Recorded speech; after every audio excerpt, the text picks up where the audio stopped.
Yeah. What's Remember up, the guys? 5th of How's it November. going? Welcome back to Tuesday Night Live. It's like Saturday Night Live, but substantially better. Well, And less Chris, funny. we're excited to have you Speak for on. yourself. Back. Yeah, man. Now this is part 2 to the ongoing of the legend of Chris right now, because the last time we had you on, we just shot the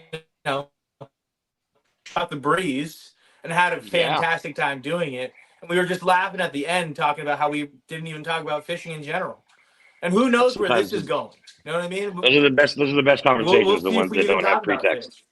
Yeah, I like conversations that don't have pretext. Sometimes, you just kind of go with the flow. I like a free flowing conversation. Those are the best conversations, in my opinion. Yeah. Those are the best But I'll tell you conversations. what. In my On this opinion. one, I'm going to shut my mouth, which is a rarity, and let you guys shoot. So go ahead. Nah, man. Nah, we're gonna talk wherever it goes. Everybody hears this talk anyways. Yeah, so we need I'm less sick of hearing us. myself. Yeah, we've been told that we talk too much. It's Yeah, like, you guys are, what do you you guys are new. What Get are in line, you guys man. tuning in for? Yeah. So regardless of who wins, I'm still going to be fishing tomorrow and the next day and the next day. So that's the nice part about this. Huh? That goes without saying. Yeah. Fishing won't stop. I'm excited right now. I'm in the shop. I'm breaking down everything. I'm throwing away a bunch of old stuff. Coming in with the new. Hopefully I can get this place remodeled within the week. And taking Fish RX to the next level. Yeah, dude. Fish RX is... So I rebranded between the last time we talked, where I'm now Fish RX. I've had a number of conversations with everybody, after 3 years of, just talking and being in the fishing community hard, and, outreach and talking and business and all that stuff. But everybody has some sense of fishing is a medicine to me, whether or not it's physical, spiritual, mental. So it's cool. It helps encompass the culture of fishing, and I'm excited to see where it leads. Yeah, I like it. I think it's cool. I mean, I think maybe we spoke about that when I first started talking to you about your baits. I was like, man, you might want to rebrand that. You got something cool, put a new look on it, put it, something different. But I think it looks good. If the font and all that is how I see it there on the package, I like that. That looks cool, man. That's something I'd buy. You got to catch fishermen before you catch fish, I guess. Yeah, isn't that true? It's true, man. Yeah. So the cool part is it really opens the door to just a lot more, rather than just being baits in general. Yeah, it doesn't pigeonhole you. I feel like with Dolan Baits, and to put it simply, Dolan Baits was as big as it was going to get. With fish, that's Fish RX. That's going to allow me to do a lot more, and also keep that creativity, but also the fun behind my creativity, because that's what it's all about. Is selfishly, this is a way for me to express myself and have extra fun in the fishing community. I mean, I love fishing, but I also love, designing, making baits, pouring new colors, and just having fun doing it. So yeah, and if you think you're going to make excited. $1 billion in the fishing industry, you've got delusions of grandeur, and that's putting it lightly. So if you're not doing it for the love, man, you better be doing it for something else. Yeah, for the money, it's hard to come by. 100% love. It's not the first time. It's not the first time somebody says that, right? Like nobody's getting millions out of making baits, or unless you come across somebody's never seen, right? Even then. Well, even then, yeah, people just rip it off, and then you're in competition with some other brand that wants to do it better, cheaper, or somebody bigger can do it better or cheaper. So it's all fun. Yeah, we lost Chris, but we'll get him back. So we got Tackle Me coming up, right? Yes, we do. Yeah, Tackle Me coming up in November 16th. Here's Chris. Yeah, We got tackle Rex. meets on Yeah. November 16th. I'm not really hip I to it. will not be there. I'm going to be on my way up to Mexico, but the Waterman's Collective booth will have my shirts if anyone's interested. And I'm not sure, but I think we might even, put them on sale just to clear out stock leading into the holidays. So, Waterman's Collective will be You got having me? an end of the year sale. Yes, sir. We'll be having an end of the year sale. It starts November 16th site-wide. I believe 20+% off on just about everything and anything. So that's going to be a fun way to stack your And that'll tackle run boxes. to the 30th, right? Yeah, they'll run all month. So, we're just Grant is pushing everything, getting everything going, setting everything up for next year, but also it's a fun way to help the community just And get a grip load of baits and have fun fishing. And if you don't want to pay shipping, I believe the sale prices will be available at Tackle Meet. Dude, does my thing look like a rap video right behind me? Dude, you got like the whole scenery in the I back. just seen that. You seen that? You got like Feng lights shui. and everything in the That's back. feng shui, man. It's all that right here. It's got to be on point. Are you going to drop a couple bars for us? It's like, wow, just hit me right now. So what's up, Chris? Have you been fishing? Have you gotten out? I had surgery a couple months ago, man. I had a little hernia I had to take care of, and it was just hurting me. So I did that, and so I couldn't. Under doctor's orders, I couldn't golf. I couldn't fish. I could fish. I couldn't go on a boat. So I would just go to the local lakes near me, man. I was on a really good. I was on a wake bait bite, and then I was on a little. You caught some solid ones since the last time we man, talked. I was catching like 5 or 6 a night. It was really fun, man. And nice. and then we adopted a dog recently, so that's kind of been taking my time the last week or so. And I haven't, but I'm gonna. And then this last weekend, it was super windy. It was bad. I've kind of become a weekend warrior, it seems. It was. It held all week. I had a charter Friday, and that held good. We had like 30 something fish for Friday, and then Saturday, about an hour before the charter, the rain started, and I had to call up the guys and reschedule. Oh man, the rain I'm not worried about. The fish are already wet. I'm worried about the wind.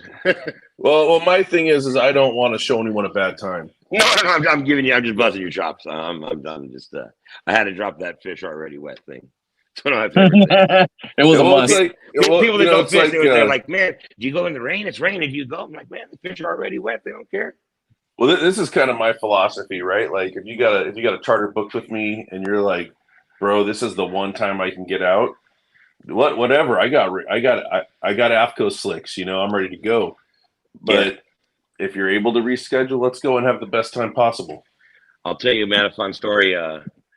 We one year we filmed an Inside Sport Fishing. It was Justin Reynolds from Radio Silence. He was working for Michael Folks in Inside Sport Fishing, and it was me and Justin Reynolds and Randy Spicer and Dwayne, Diego, and Michael Folks, just the 5 of us, and we got to go fish Lake Barrett a week before it opened, all to ourselves, dude. Nobody had fished it all year.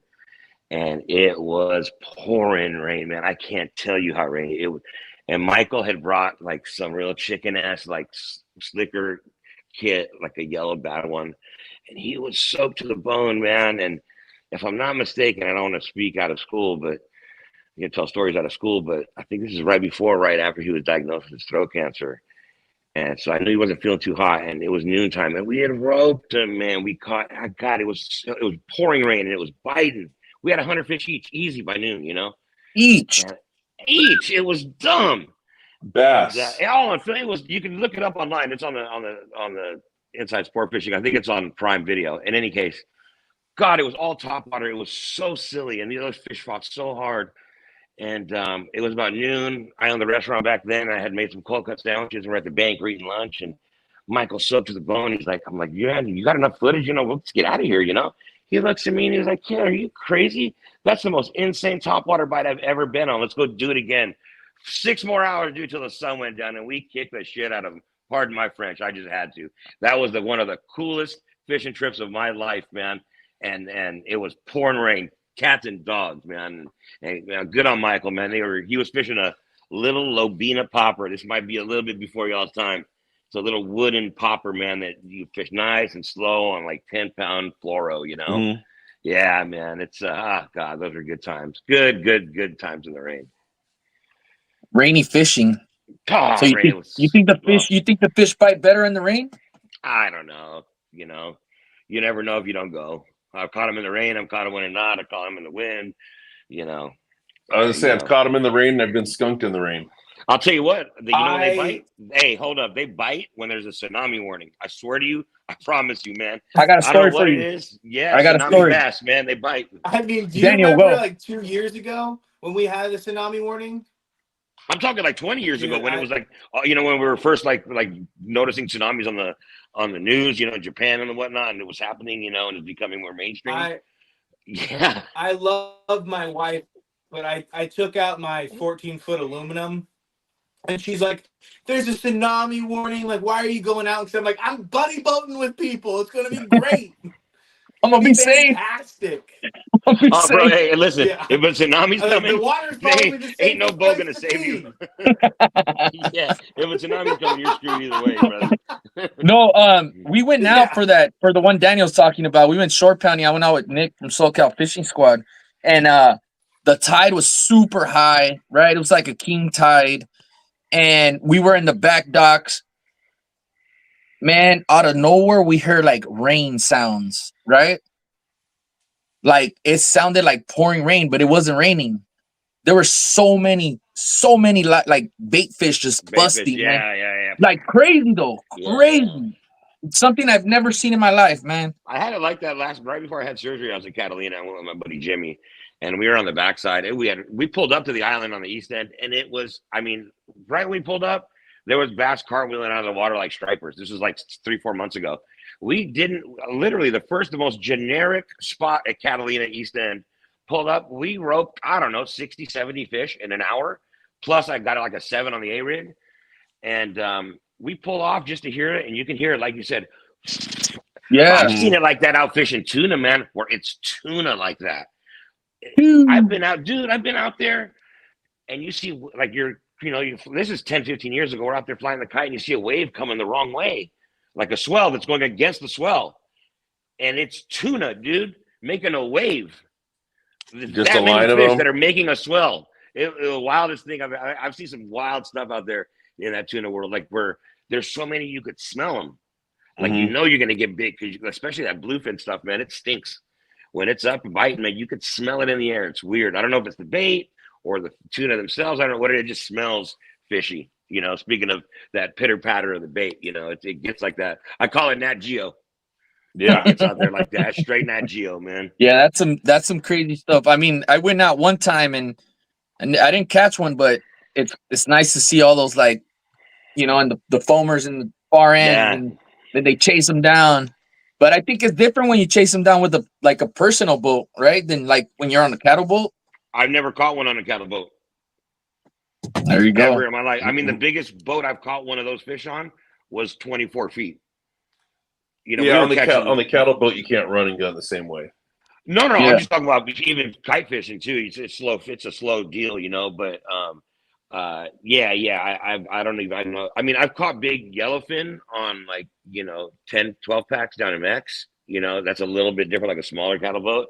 And yeah, those fish are way different. They kick your ass way worse. But yeah, that bluefin that we used to catch, man, it was all on little boats, all right out front. And I've seen it where it gets underneath the boat, and you could hear their jaws snapping. Like, literally, if you put your fist in there, they would bite it, you know, and they wouldn't touch nothing, you know, and you'd wait them out and they'd eat later. You know, that's the story for another Bluefin day. being But bluefin. yeah, man, fish being fish, you know, and that's how we used to say it, bluefin being bluefin, you know. And but yeah, it gets under the boat like that, man. That bait gets under you, and that fish gets underneath that, you know, and you see some Nat Geo. You know, I've seen them eat birds, you know, when they're really going after it. I'll give you guys a cool one. It was me and my buddy Greg Trumpus. We were fishing with Buzz Brisendine's kid. This is an OG, like, sport boat captain in San Diego. His kid was like our age. And we're fishing like East End Clemente. There's some banks up there that way. We're flying the kite, and we're, you know, blasting for fish that are up. And I'm on the back. He had a 21.6 cabo cuddy con. So like in that center console where the driver is, there's like a seat in the back where there's like a cushion where you guys are like back to back, you know, so one guy can look up the back and the front. And out of the corner of my eye, I was tired, man. I was in the glasses all day. I'm already, you know, beat. Out of the corner of my eye, I look, and I'm like, that's crazy. We're so close to Clemente. I could see, you know, Seal Island, Bird Shit Rod. There's a little jetty out in front of the west end of Clemente. It's like full of, you know, bird shit and seals. And I snap out of it. And I'm like, dude, wait a minute. We're on the east end of Clemente. It was a turnbird so much that they looked like an island, dude. It was a tornado. It had to be 10,000 turnbirds. And we pull up, man, and I've never seen bluefin like that. It was, as far as the eye could see, 250-pound class fish, man. And they were, we hooked one for homeboy, and he fought it. And it was like a 270. And, you know, it's 10, 12 years ago, and nobody was catching them back then, not many. And, man, it used to be so wild out there. I hope it never goes away. It looks like it's gonna, but, you know. You think so? All the fish swim away, man. You ever catch an albacore? No. Yeah, you know, I caught a lot of. I mean, but I don't. Have you caught an albacore before, Luke? I don't know. Maybe when I was a kid. They disappeared from our waters. No, my dad used to be. Man. Yeah, I got. I could show you pictures of me at, I don't know. I'm 21 years old in these pictures with a big, you know, a limit of long fins, man. You know, and then every now and again you catch a little bluefin in the mix. You know, I got like a 60-pounder back then. You know, my dad used to get invited to these real estate charters. Like they would just charter the boat. They would take a bunch of real estate guys on there, but they'd be hammered by the time they even get out there. So he's fishing for everybody. I mean, he's like, dude, I was pulling in barracuda, albacore, you know, whatever else is. I'm just shoving it in people's bags at this point. I mean, he's had some of the greatest days, and he's just like, yeah, I just fished basically a whole charter boat alone and just filled everybody's bag. But those fish are going to swim away, just like the albacore swam away. The bluefin will swim away. Everything will swim away. One of the things my dad always says is, he goes, you know, we'll be out. People like, oh, you think the albacore are coming back? And he goes, I hope not, because if they come back, that means the bluefin's gone, and I like this fishing a lot better. Yeah, really? This fish is on the tail end, man. You can see it happening right now. You know, not on the tail end, but it's not like it was. And that's just why would the tuna disappear if the albacore come back? No. It's just there's different water and different bait. Oh, okay. And, you know, everything. It means there's a cyclical change going on. The bait's moving, the water's changing, everything. You know, the water is now for that fish. So, you know, if it's El Nino year, it's going to be for a yellowfin. You know, if it's there's bluefin, I don't think it's an anomaly, but you know, it was like this 100 years ago. You know, who's to say it's going to take another 100 years to get back? There's a couple different opinions. One of them is the 100-year cycle. I think we've already gone on longer than the 100-year cycle went. I want to say the 100-year cycle, it went on for the bluefin was 5 years, maybe it was 10. I could be incorrect. But there's another school of thought that's like, you know, it's global warming. The water is on average a couple degrees warmer. So these fish used to be below the Mexican border. Now they're up.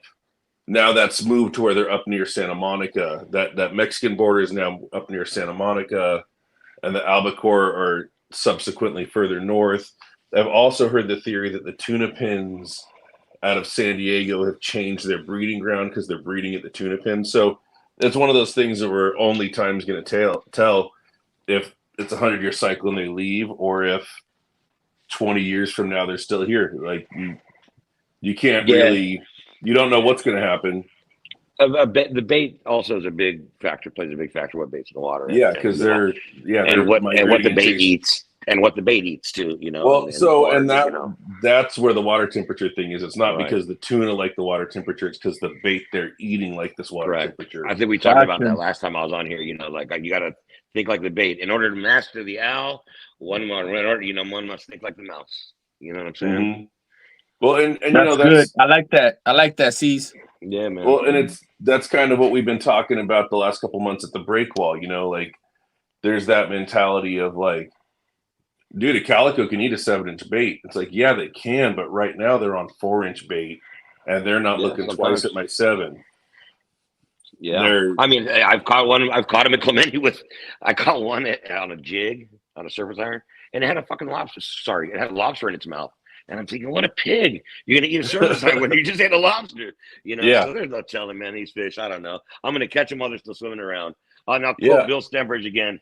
Fish have tails. They, they just want to swim away sometimes, and they'll be back and they'll be here. Who should say? I get it while the getting's good, man. Well, Now, and I that's the wanna thing kinda- too, right? If they swim away, something else will swim in. Yes. Well, sir. I'm gonna kind of change. I'm gonna change the subject a little bit, but also kind of like on the same notion. A lot of people love to say like, "Hey, don't burn spots. Don't show people your spots." But it's like fish, as we're talking about, swim. The chances that fish is going to be in the same exact spot an hour to a day to a week from now is, a lot to say.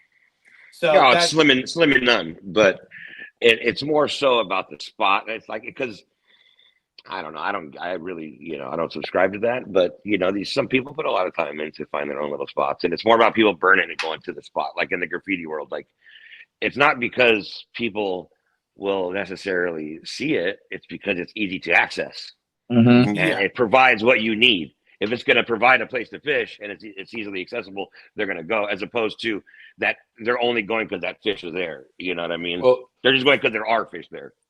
Well, and one of the examples I'll use is like, I'll tell you all day long that I'm catching at the break wall, right? It's a huge wall. There's room for everybody. Yeah, that's a little different, though. But if I'm specifically, like, I'll say this, right now there's a certain section of break wall that is biting better.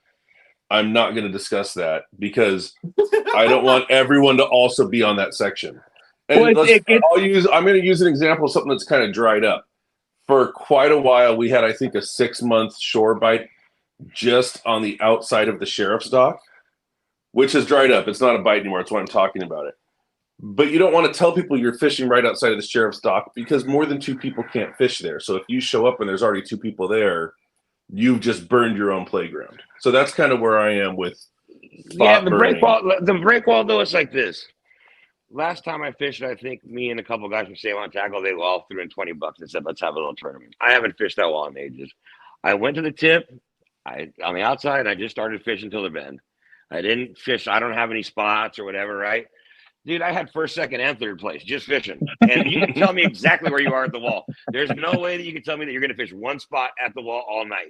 I'll go right around anybody and fish all the way down and do the same damage. You know what I mean? But I'm more talking about one section. Like you said, correct. But even in one section, the break wall is so generic. We're talking about, like you said, the sheriff's dock. But the break wall is shaped like this. Right? It's not straight. The break wall is shaped like that. We talk about the bend. There's certain areas where the swell's hitting different. And I mean, shit, man, we got to remember 15 years ago, the whole thing got blown away. So half that wall's new still. Let's actually talk about that because I haven't really heard anyone talk about it.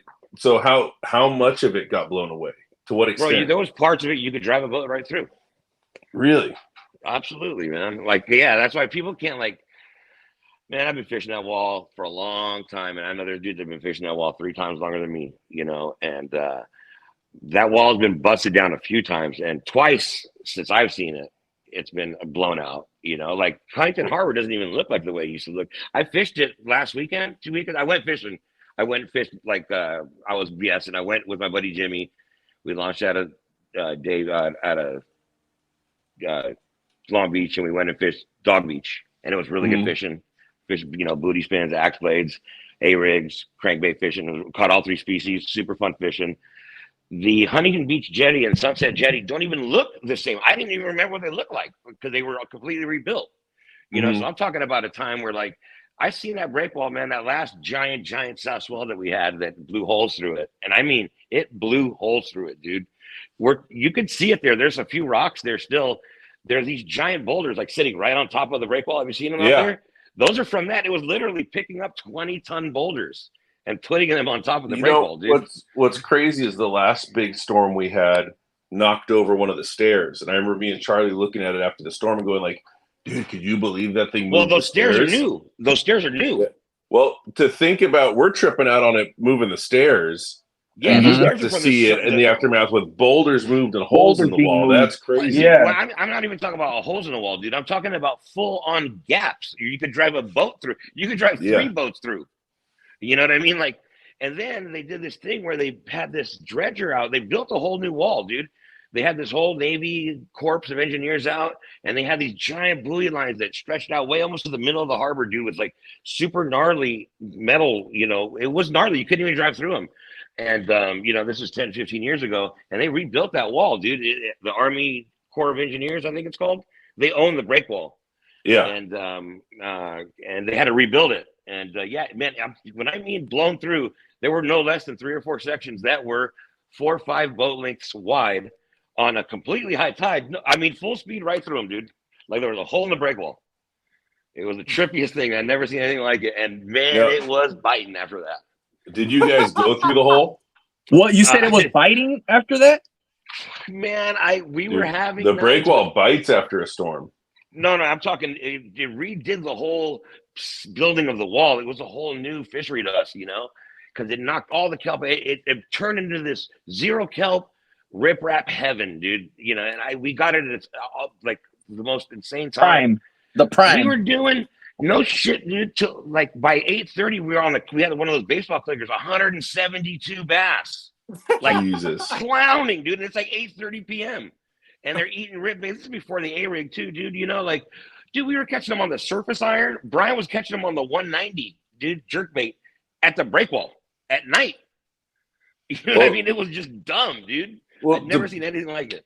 For you two, for Charlie and Daniel, the night we had that crankbait bite that was so killer was really recently after a storm came through and ripped all the kelp off the wall. It turns into a whole like we were like the thing. week after a storm. And it wasn't nearly as big as that storm. Well, the funny and thing we were having those storms on the regular. Back then, that's when. Go ahead. When there's that water that is displaced irregularly because either big waves or something, like Luke and I have fished, and there's just waves coming over the break wall, and it's just like causing this slushy, you know, that foam. Yeah, on the Everybody inside. says foam is home. So it's just like, I feel like with those pockets that you're describing, the waves and the water and the foam are just going crazy. Yeah, well, when we talk about fueling. foam, a lot of these guys who say, you know, foam and all that, we're not talking about the break wall. We're talking about like on the coast, offshore islands. That's a whole other different ball game and a different wave. The break wall is set up in a way to where that foam it's artificial, and it does act the same way, but it's a little different than fishing the foam like on the beach. I fished right before my surgery at Catalina, and we fished around the backside, and every little pocket of where there was like a bufadora, like a little small, every little hole in there, dude, had like 10 bass, you know, and every like 7th bass, and I was fishing really light gear, and every 7th bass, it was like, oh, dude, that cast is it. Oh, good one, dude, opening up hooks, you know, good fish, you know. And it was like really, really small spots. So you'd fish that one spot, and then you'd run 300 yards of bank on the main, looking, and then you look, there's one little spot with 3-color water, like foamy green, kind of blue to deep blue, with a little kelp on the outside, and it's getting all pushed up, and you get that cast in there. There's a 7-pounder, man. There's a 6-pounder every time. How good of a feeling is it to catch a fish where you know it should be?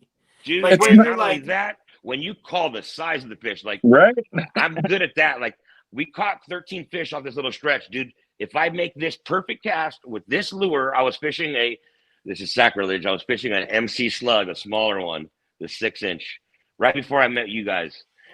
And Jimmy showed it to me on a beast hook, and you'd bomb it in there, but you couldn't fish like 40-pound. It wouldn't swim right. And we were kind of like dancing it where it was, you know.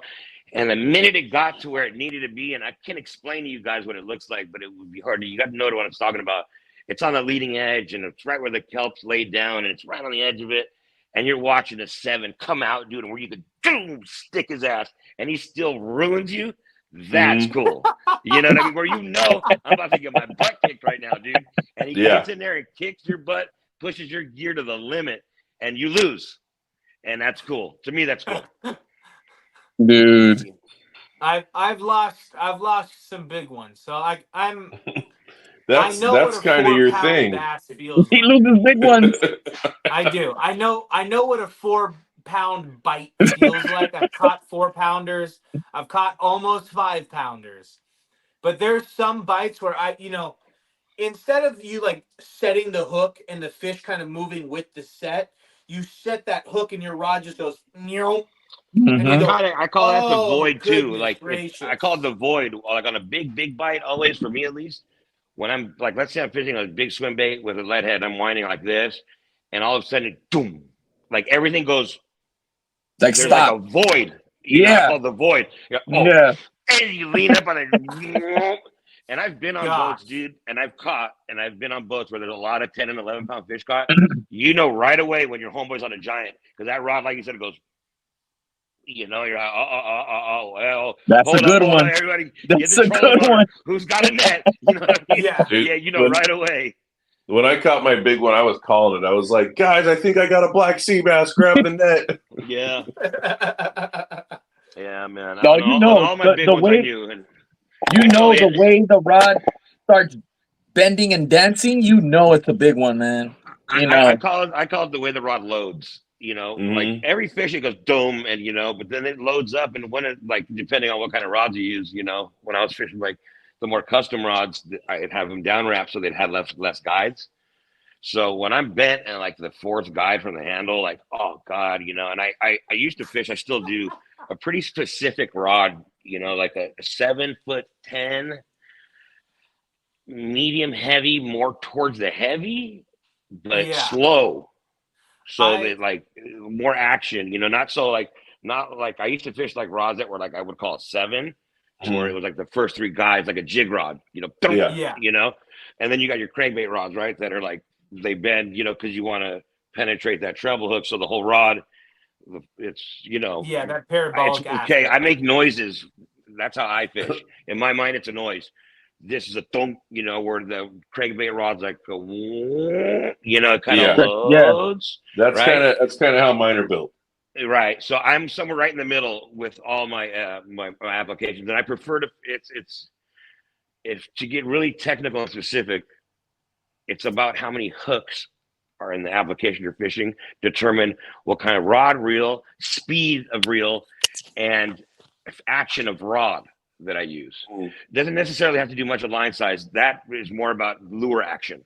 Line size will affect some lure action, but we're talking about 30, 40 pound line fishing. If you're doing that, you're not really worried about lure action, right?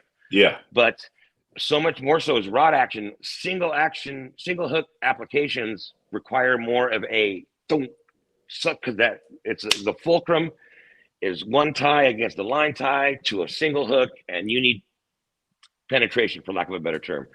Whereas with the treble hook application, that's why you look. Let's rewind the time and go back to my growing up days, and everybody on the boat having a 100J, fiberglass rod, orange rod, CalStar for their surface iron. It bends almost what's at the up, handle, Matt?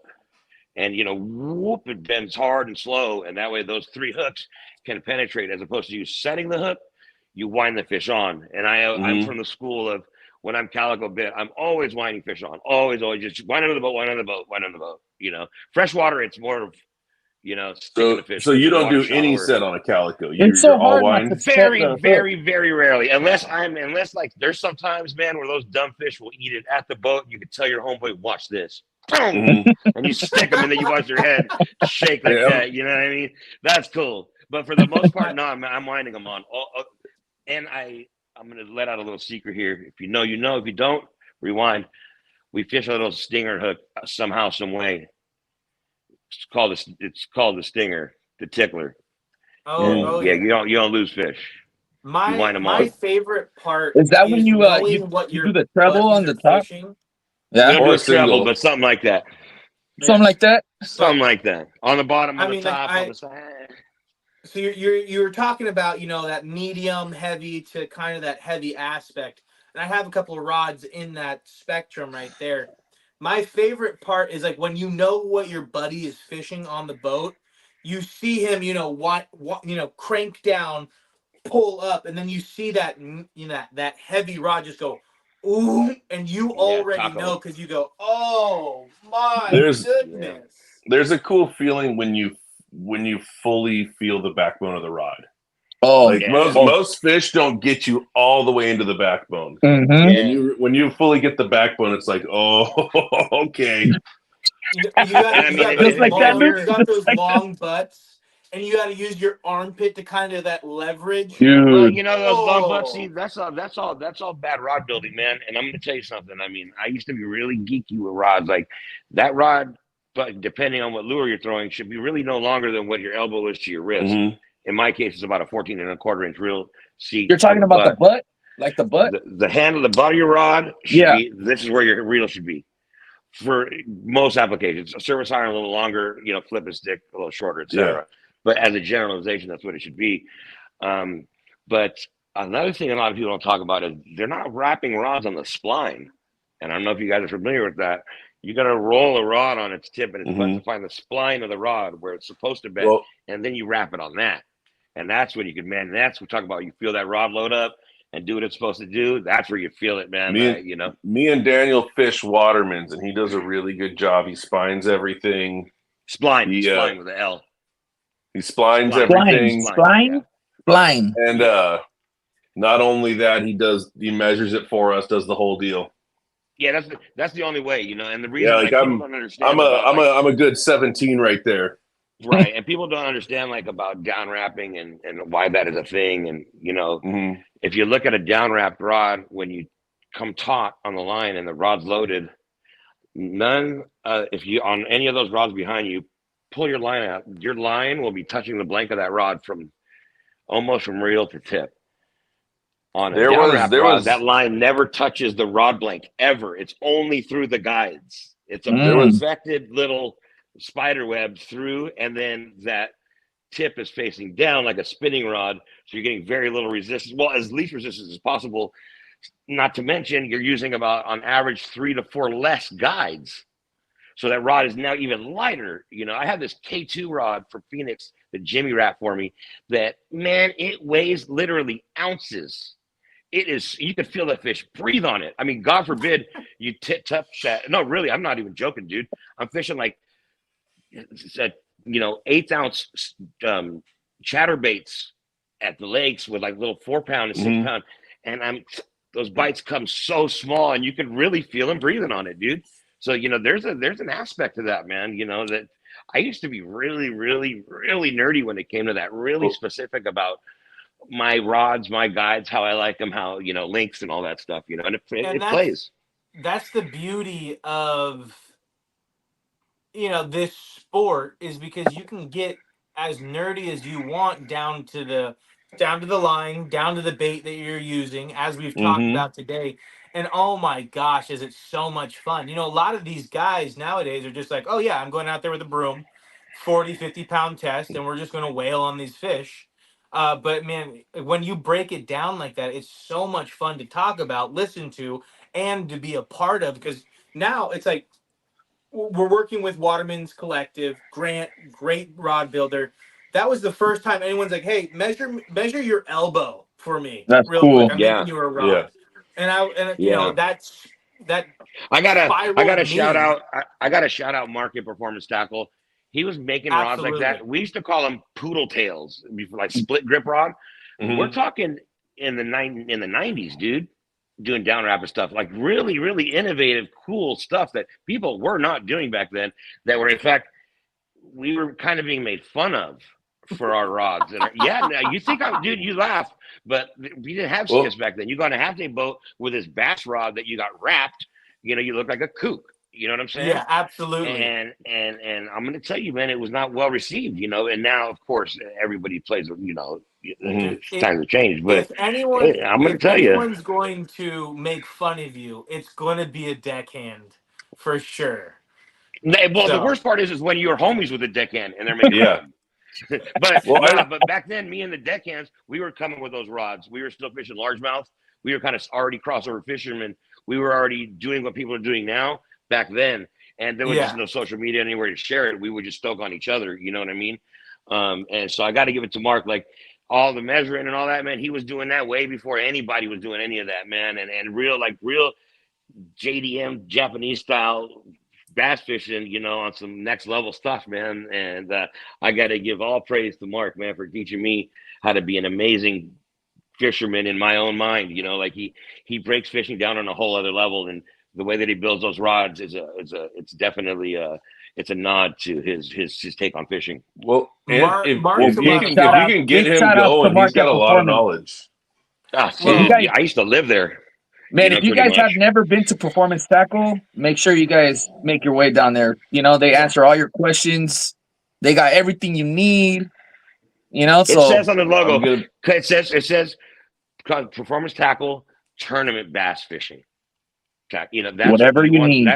Yeah, they got what you need, man, and they I'm got gonna the know-how.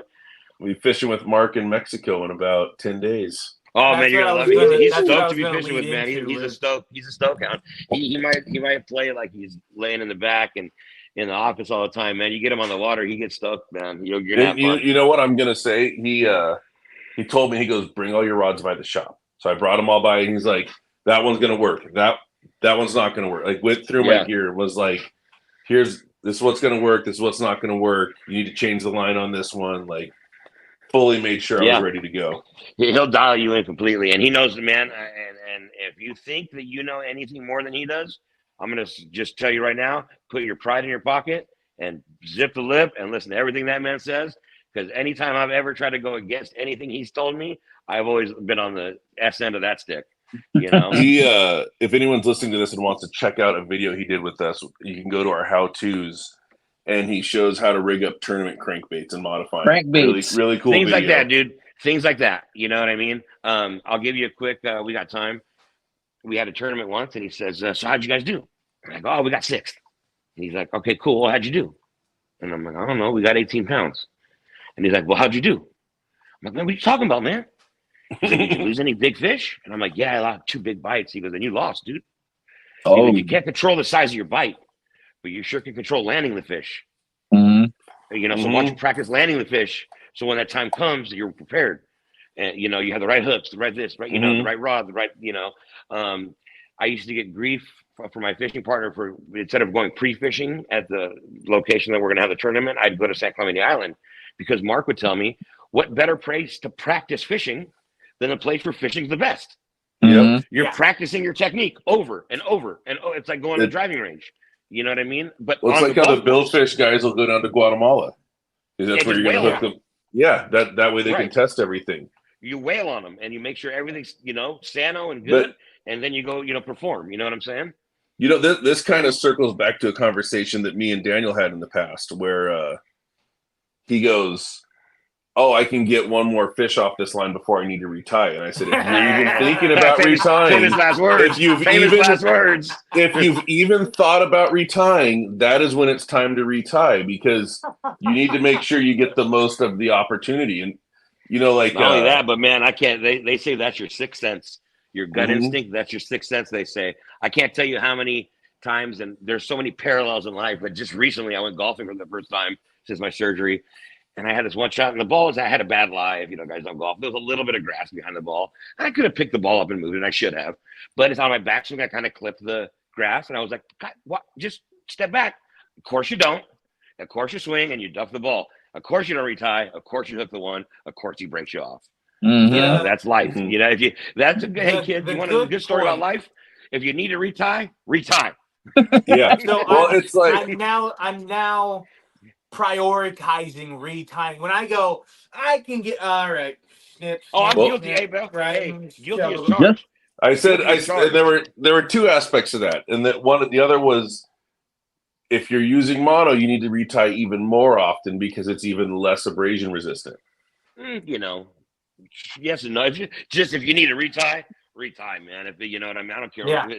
I was fishing with my buddy Jimmy the other day, and my braid was all beat up on my crankbait rod. And he looked at me, he was like, "Yeah, you must not like that crankbait, huh?" You know, I'm like, "Yeah, I guess I don't." And I kept on fishing it, man. You know. Are you? Well, that's the cool. hard Are you part, fishing too- straight braid on cranks? No. Oh, It depends okay. really what kind of cranks I'm fishing. I'm really weird when it comes to my crankbait fishing. I primarily will only fish a fiberglass rod. and I will only fish a reel that's in like the 5 point something or less to 1 ratio. Mhm. I use a Interesting. Curado 300K. Talk I about think that it's real quick. 4.6 to 1, man. The slower you wind that thing, the deeper that crankbait goes, man. You know, the lighter line, as lightest line as you can fish, you know, possible, fish with it. You know, And, That's really interesting because it's almost the opposite of what I've at least heard. none of my reels are 7+ to 1. None of them at all. Well, Period. I don't want speed. I want torque. Mm. I want, when I hook that fish, I want to be able to. How many times have you hooked a good fish and you're like this? Yeah. Because that reel just won't turn. It's too it fast. never for me. Nah, bullshit. Go hook the right one. Hey, you trust me. You Luke fish an 8 to 1 scares reel. the fish. You're gonna be, That 10. jerky What like about the anybody else. 10? I've seen your The 10 videos. was good. I've seen your videos. Don't try to play me. Everybody. But no, so slower reels give you better torque. When you do hook that fish, it's smoother to reel it in, you know. It's funny because I'm not a huge crankbait guy. Occasionally I'll see the bite and I'll fish crankbaits. But we've had a lot of people on here that talk about fishing crankbaits fast and just boom, boom, boom, getting them nailing across the bottom.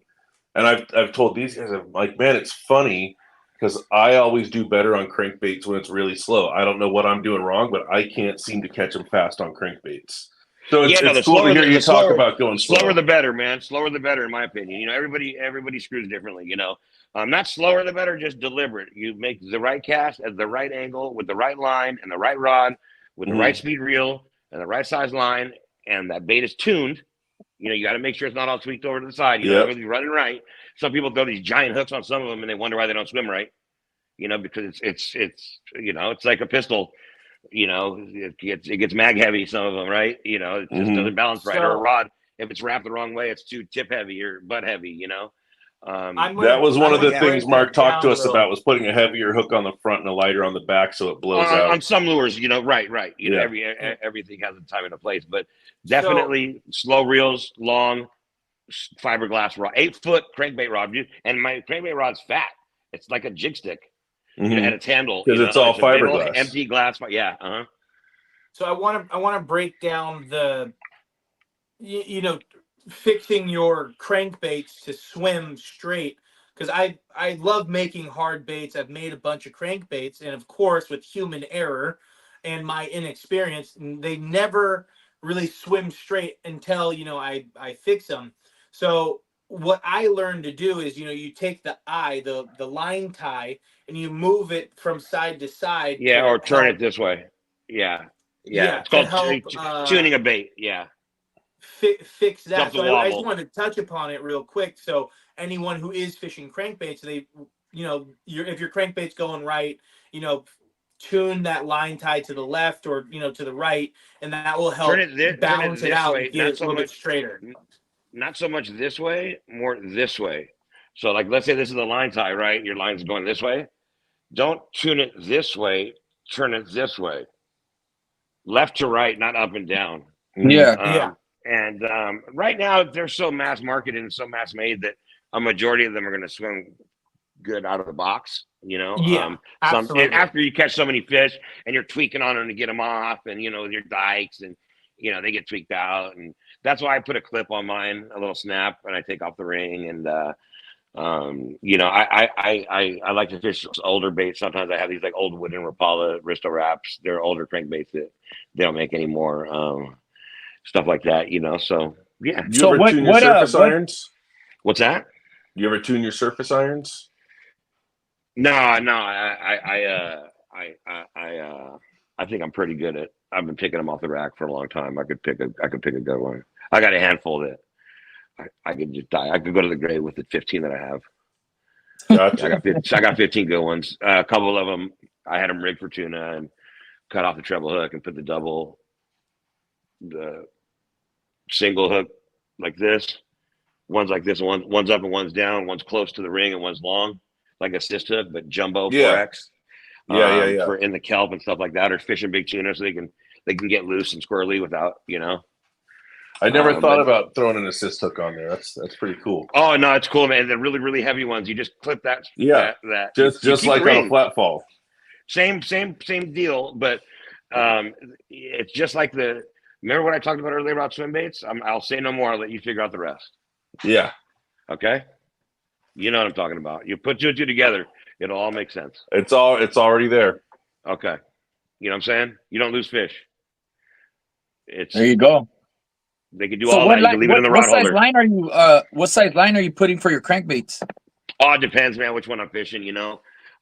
If I'm in the bay, I'm fishing 12-pound, you know, 'cause I'm trying to get as deep as I can with some like weird Japanese bait you ain't never heard of that they don't make no more. That gets down to 27 feet or, you know, some weird, stupid stuff. But if I'm out there fishing calico and I'm pounding the shore, I'm fishing 30-pound, dude. You know, whatever braid to 30-pound. Because if they're going to eat that thing in, dude, you know what I should have done? I should have brought my, you guys want to hold on a second? I'll go get you. Yeah, I'll show go you for some it. crankbaits Yeah. that'll blow your mind, dude. Yeah, I'm talking go for big, it. giant calico crankbaits, like, you know what I mean? 8 inches. Go Hold get on. them. Yeah, Go hold get on, 'em. hold up. I can still hear you too, so don't talk shit. I wonder if they look like that.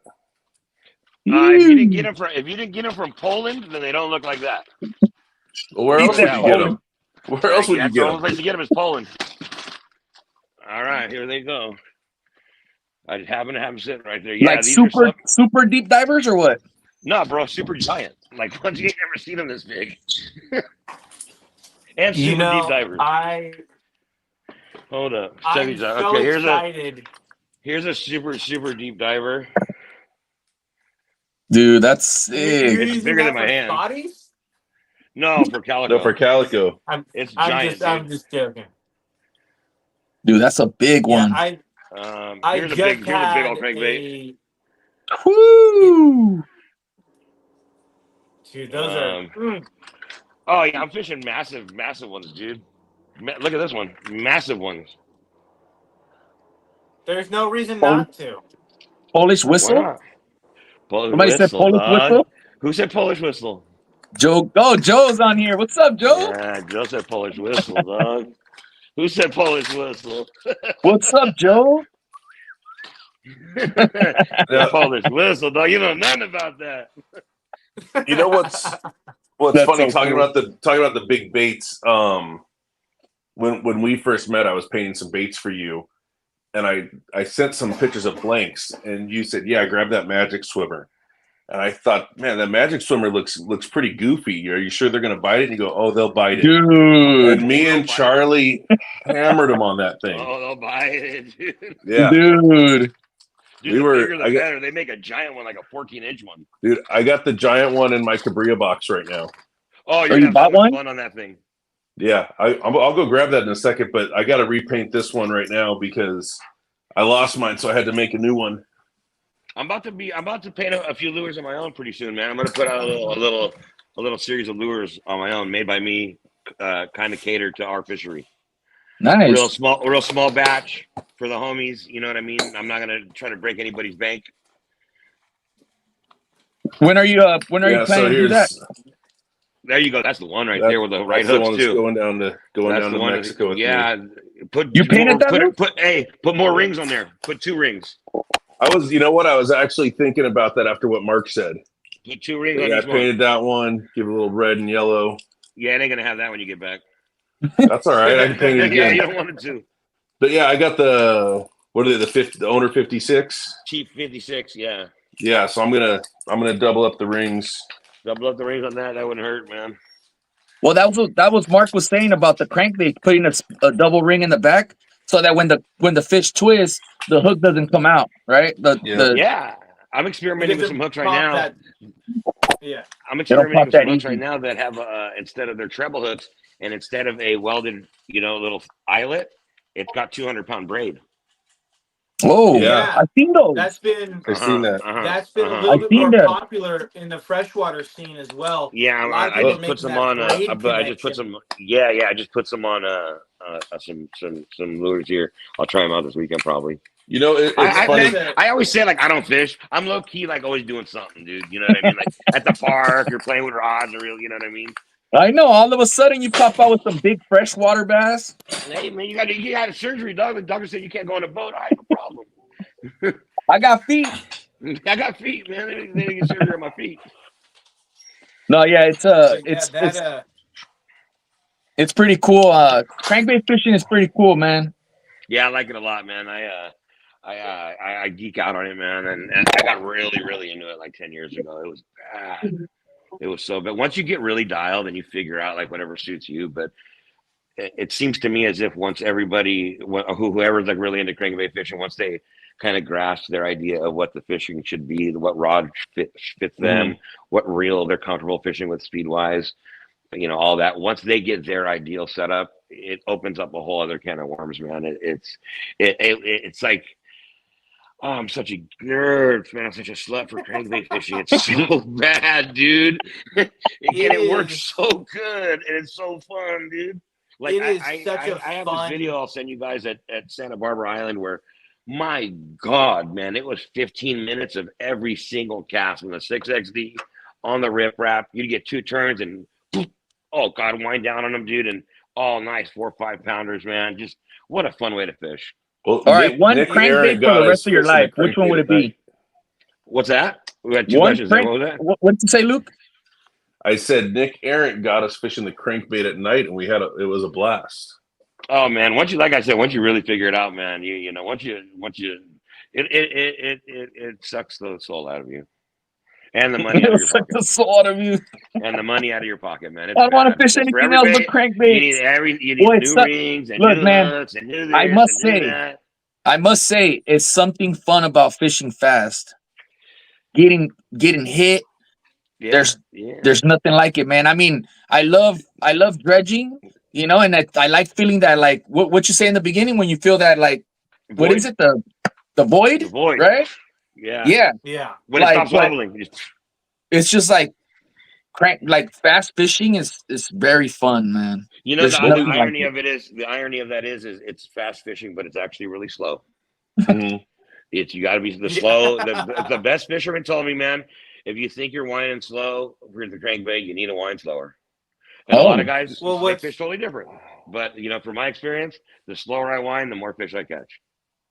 What's funny is, you know, this comes from people who fish worms a lot for freshwater, is they go, you can always fish a worm too fast, but you can never fish it slow enough. Never, ever. I go with any lure, dude. That's how I feel about trout and craws. Fishing the sugar shaker trout. It's like you can't fish that. If you think you're fishing it slow enough, slow it down some more. Yeah. That is one of the hardest things, though, for me to grasp. Same thing with those bluegill baits too. Yeah. Slow, man. Hey, it's like in golf. Just keep your head down, man. You just can't seem to do it, but that's all they tell you to do every time, man. Well, that's what I was saying. Like you're saying about winding fish in, right? I can't find myself not setting the hook, and sometimes I lose fish because of that. I was gonna say you don't set on a crankbait. No. I'm not talking. Like I'm talking about setting the, because you know, you're talking about. Oh well, there's a time and a place for everything, dog. If I'm flipping pilings, man, and I'm in a 6-foot rod, and I'm, you know, that fish is getting it right through his brain, bro. No, but I'm saying like when you're fishing, I can swing. When you're fishing calicos, like I've lost fish because I set the hook, you know? Oh no, in the kelp, if I'm chucking and winding, if it's cast and retrieve, it's I read somewhere some long range captain said if your line's not coming in or going out, then you're doing it wrong. Mm-hmm. There should never be a stalemate. It should be either coming in or going out at all times. You know what I mean? So I just keep them coming, you know, and a lot of times, man, you keep them coming and hey, there's a 7-pounder. You didn't know, you know? So yeah, fast. There's two OG fishermen. One dude told me fast isn't slow, and another dude told me if you think you're going slow, you ain't going slow enough. So you know, I don't know, dog. Speed it up and slow it down at the same time. So if you had one crankbait to fish for the rest of your life, which one would it be? Oh man, you're putting me in a tough pickle because I gotta say something that, you know, I probably like some old Rapala bait, like a Risto Rap 9 Risto Rap 9. No question.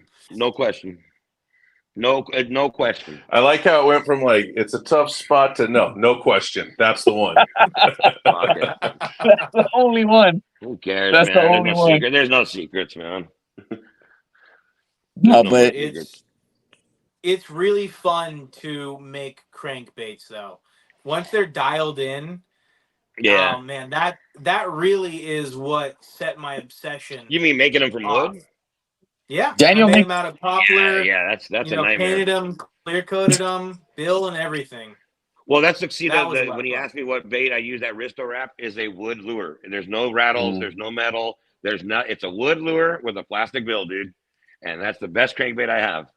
And you know, if you can make them, Godspeed, man. You know, you're much more handy than I am. You know, So he hasn't I made them don't in a think I've minute. made anything top tier, but I've made Could have had some a that cool swim. swim. Could have and I had a caught 'em. cool. Could have had a cool jointed swim bait, but he like decided to fish it. these are wood, dude. These are made of Oh, wood. These are 100% wood Yeah, baits. I No, made no a weights, nothing. These are 100% wood. I made really? a really cool double Yeah. jointed crankbait that you could just slow wind the hell out of, and I lost it on a cast, but it's coming back. I'm gonna do another one. Yeah, keep making. Don't do another one. Do them all. Make them all. Make the baits. I'm gonna do another one. It's gonna You be should Well, have. it's big. funny man. because me and Charlie were like, "You need to stop fishing and you need to mold that right now." Yeah. And then he lost it that day. Yeah, I got all kind of weird baits in here, man. I've been fishing weird stuff, man. This dude DS Rat. Look at this crank, man. I bought. This thing is mega, dude. Dude, Oh, that yeah. Dude, Bigger than that's my hand. gnarly. Yeah, and it's a shallow crank. How Like, deep does I it just go? ended up buying the. I don't know. Maybe it says meters, so I don't know. Oh, okay. I got into. Yeah, I went to American school. I don't know. Shallow. This is how No, it's serious probably like a Joe 3 is, footer. Hey, by the Joe way. said he has a Risto tattooed on his. Yeah, yes, he does, man. Joe knows what's up, man. Dude, Joe's a He fishy does have a dude. Risto Rap. He has. Hold on. He has the same bass. See this bass I got right here? It's a boxer bass. It's a bass head Yeah. on a boxer body. He has a Risto Rap instead of the fish head Oh, on that's his funny. boxer. Yeah, That's That's cool. He does. He does. From Joe's Hopper a fishy Doggy. dude. Big shout Hopper out to Doggy gave us Joe. those Go tattoos. visit Yeah, him at man. Performance. Yeah, man. Visit them all. Tell them I said hi. I gotta go visit them soon too. I've been lagging. You were just there recently, right, Luke? Yeah, probably a week or so ago. Oh, you're gonna have so always much need to fun buy with more lives stuff. there. He's always there. Bro, I used to live there, dude. Oh my god, man. I was such a nerd, man, for fishing. I was so bad. For me, there's always that thing where it's like, dude, hold on. yeah, I have a they ended lure. up. I have a lure named after me in that store, dude. I mean, what a nerd.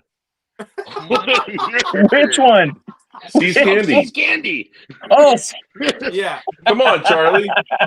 Oh, You're the program. dude. no, I Anyway. thought he was talking about like an actual, like a different one. No, so It's my not thing different. is, it'll be like, oh yeah, last night they were biting orange flukes and we tore through all the orange flukes I own. So let me call the stores and see who's got orange flukes in. It's like every couple weeks there's something like that happens where one night they tear through all of something and I've got to go restock it. That's why crankbaits are fun. I have a $1 a fish rule. So I always say that a worm is about $1, right? Let's say on average. A Senko's $1. So if I caught a crankbait, if I bought one and it caught 20 fish and I lose it, I got my $20 worth because it's $1 a fish, right? I could justify a $40 purchase. This is how psychotic I am, okay? That I will have to justify to myself that a $40 purchase will catch me $40 worth of fish. So kids, it's an addiction, man. Be careful with crankbaits. Now, if you catch a bigger fish, is it worth more? Is it like, well, this is 40 and I'm not going to catch as many fish, but I'll catch a bunch of 5-pounders? No, they're all $1. Everything's $1, man. All fish are created equal. I just got a bunch of tungsten for like bullet weights and then drop shot weights and all that stuff. And I'm thinking the same thing as this bill is like just increasing. I'm like, my goodness Tungsten is gracious, I'm going to have to expensive, catch man. a ton of fish on this tungsten, these tungsten weights just to justify this order. Man, when SWBA really gained in popularity, we're talking 60, 70 boats per tournament, like fishing got really difficult. It became popular, and fishing a Newport tournament with 140 other fishermen, became difficult. So this dude, Sully, man, this old fishing friend of mine, he shows up with these tungsten jigs made by Kitech, and now everybody knows what Kitech is. But this is like 15 years ago. Nobody had it. And we used to fish these lures called lambs. Now they call them blams. They're little spin tails with a fish body. They sell them in little packets. You know, chartreuse, little curly tail. Anyway, and he put on a black jig with a black skirt and a chartreuse as hell trailer, and he was flipping docks, and the jig was this big for spotties, and he really turned me on to fishing tungsten back then, man. And when it got tough, man, it made a big difference, you know, that little so you know, it works. Tungsten works. It's expensive, but I could tell you firsthand, dude, you know, from a guy that was throwing it in the salt, you know, when a lot of people weren't, it made a difference. You know, it sinks faster, it makes a different noise when it lands, and fish even like it. It makes a different noise if you like. I fish Texas rig a lot. It hitting the bead makes a The different bead? noise too. It's like a, Yeah, it's all like a that. more hollow. It's Yeah. louder when it hits the bead. The Oh, lead's no, a don't little get me wrong. I ain't no softer. dummy. The wall will never see a tungsten jig of mine in my life. I'm no Oh, gun. I've- Hell no. I've put so much tungsten on that No, wall. that wall can kiss my butt with its tungsten. I've lost enough lead. I in that wall. was- We used I to make was our own ordering- jigs.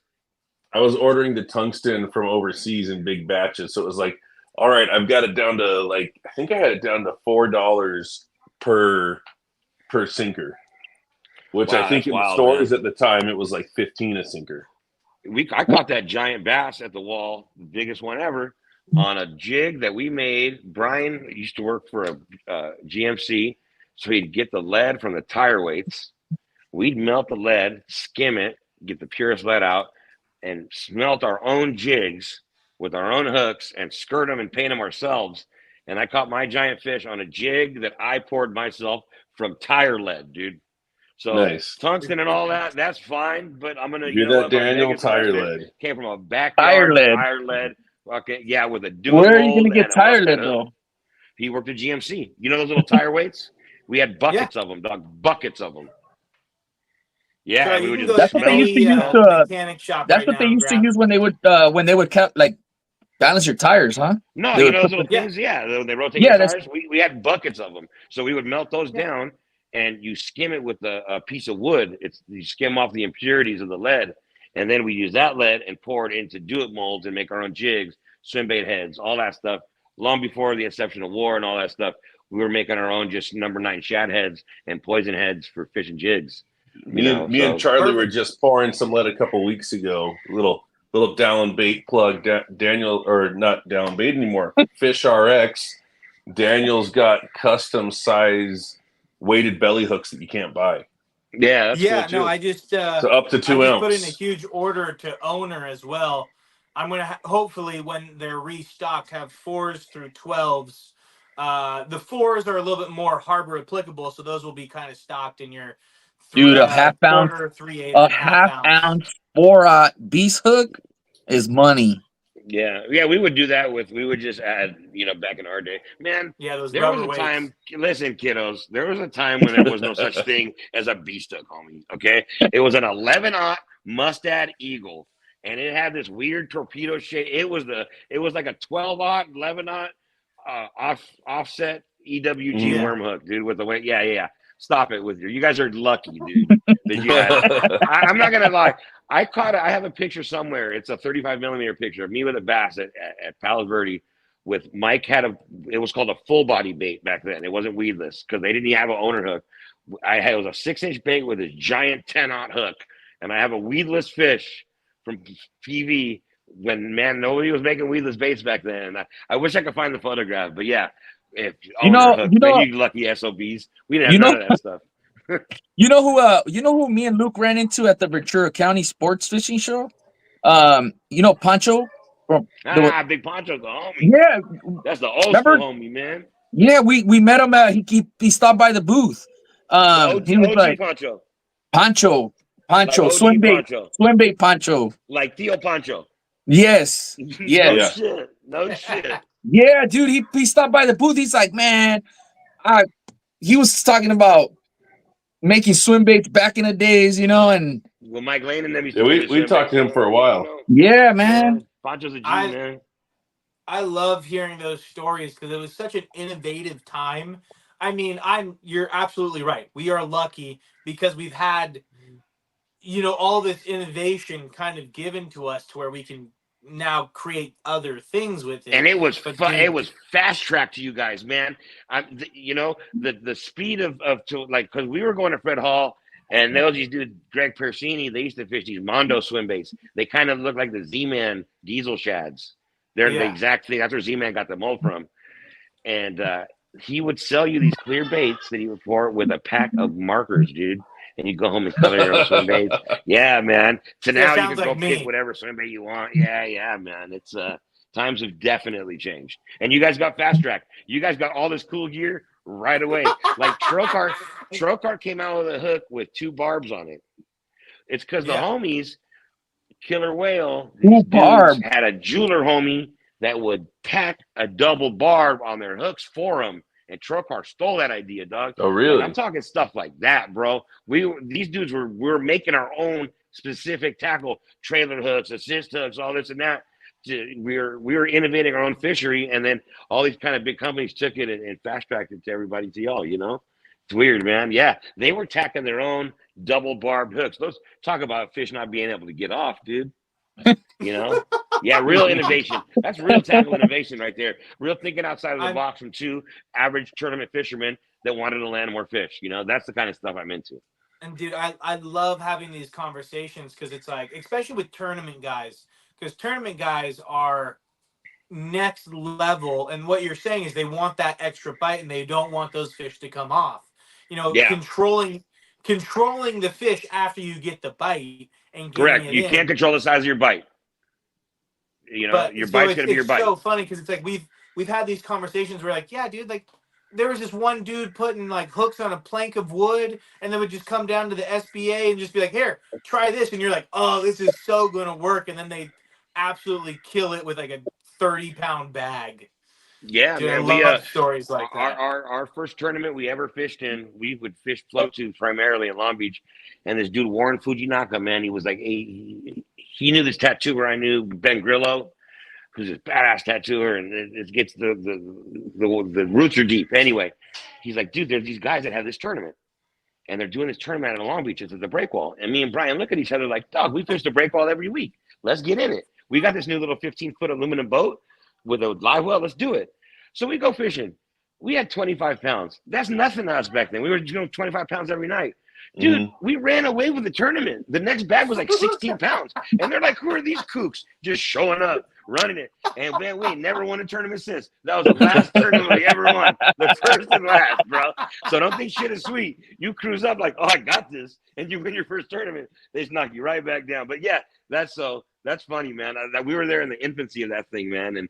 And we watched this fishery grow and expand to things that, like we were doing GoPro 1 videos, man, that were non-HD, and people were like, what are you guys doing, you nerds? Dude, do you have some of those videos still or no? Reynolds does. He has all that stuff, man.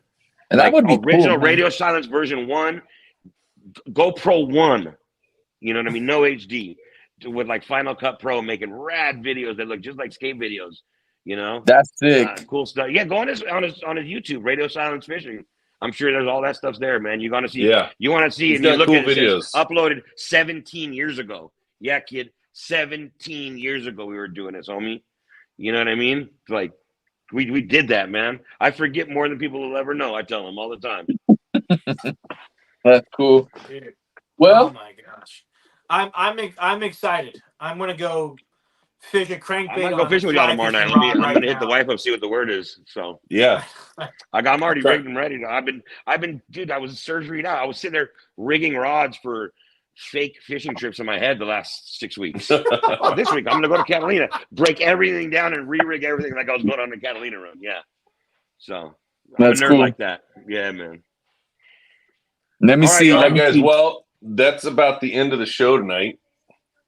Dude, this was round 3 at this point. Hey, we could do it next, like in 2 months too. We could like make this a recurrent thing where we just talk shit. Man, yeah, dude, I love it.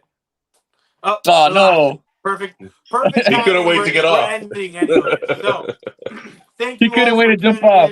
That was an absolute blast. It was fun tonight, guys. There's the November 16th show, Tackle Meet. The Tackle Meet is, Bellflower this time around. come hang out with us. Grant's going to be Bellflower's there. a cool spot too. Waterman's Collective. Yeah, there's going to be a 20% sale on everything.